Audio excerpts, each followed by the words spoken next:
Pour commencer la présentation du sacrement de l'ordre, en voici l'origine et la signification.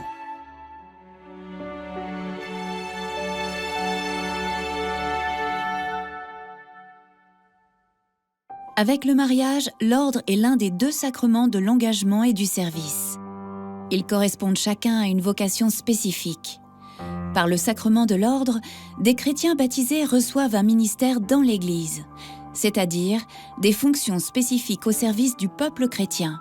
C'est le sacrement par lequel la mission confiée à ses apôtres par le Christ continue à être exercée aujourd'hui et jusqu'à la fin des temps, en consacrant des hommes appelés à transmettre les dons de Dieu.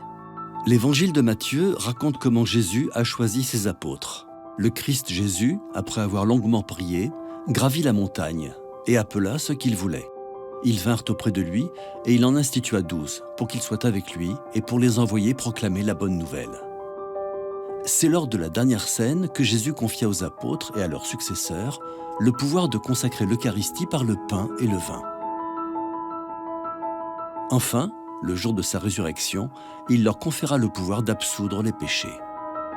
Par ses actes et ses paroles, Jésus forme les premiers prêtres de la nouvelle alliance, l'alliance spirituelle que Dieu a établie avec l'humanité à travers lui. Il leur donne la plénitude de leur pouvoir, car le Christ a choisi de ne pas s'adresser indistinctement à tous les hommes. Il a appelé des disciples à être avec lui, pour ensuite les envoyer prêcher. Plus tard, à leur tour, les 12 apôtres imposèrent les mains à d'autres hommes pour servir comme ministres dans les premières communautés du christianisme naissant, établissant ainsi l'ordre sacerdotal. Le terme sacerdoce désigne la fonction de médiation entre Dieu et l'humanité. Dans le Nouveau Testament, ce mot n'est utilisé que pour parler du Christ lui-même, car il est l'unique et véritable grand prêtre, le seul médiateur entre l'homme et Dieu. Mais en fondant son Église, le Christ a voulu que des hommes poursuivent cette mission de médiation, pour être un pont qui relie le monde de Dieu à l'humanité. Oui, je le veux. Par le sacrement de l'ordre, ces hommes reçoivent le sacerdoce confié par le Christ.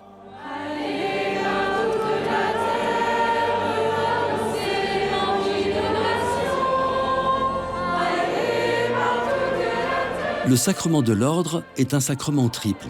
Il comporte 3 degrés. L'épiscopat, par lequel on devient évêque, le presbytérat, qui consacre les prêtres, et le diaconat, pour devenir diacre. Ces 3 ministères existent depuis les origines du christianisme.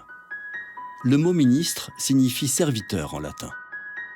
Saint Ignace d'Antioche, un des premiers écrivains chrétiens dont les écrits nous sont parvenus, témoigne dès le IIe siècle que chaque communauté locale a un évêque, un presbytérium, c'est-à-dire un collège de prêtres, et des diacres. Jusqu'à aujourd'hui, ces hommes perpétuent la succession apostolique et prolongent dans le temps la présence de Jésus-Christ avec le pouvoir de l'Esprit Saint, au nom de Dieu et avec amour. Les évêques, les prêtres et les diacres sont intégrés à leur ordre respectif par l'ordination. L'ordination d'un évêque, d'un prêtre ou d'un diacre est toujours présidée par un évêque. Elle se célèbre au cours de la messe, entre la liturgie de la parole et la liturgie eucharistique, selon un plan identique pour chacun des 3 ordres. Elle partage également le même signe sacramentel principal, le geste de l'imposition des mains, associé à la prière consécratoire, les paroles sacramentelles de l'ordination. En revanche, les rites complémentaires diffèrent selon chaque degré du sacrement de l'ordre. L'unité et la diversité des ministères dans l'Église sont ainsi manifestées.